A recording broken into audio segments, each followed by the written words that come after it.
आधी लगीन कोंडाण्याचं, मग माझ्या रायबाचं.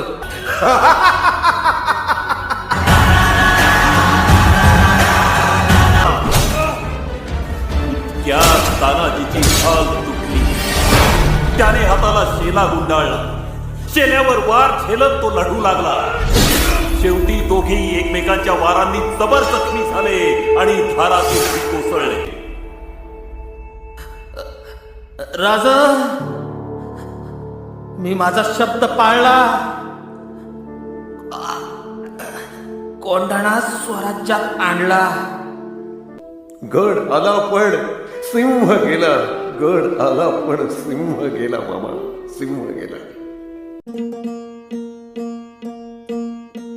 सरर होलिका जले शत्रु राह में मिले हमने, जब जब शमशीरें ताने है माए भवानी.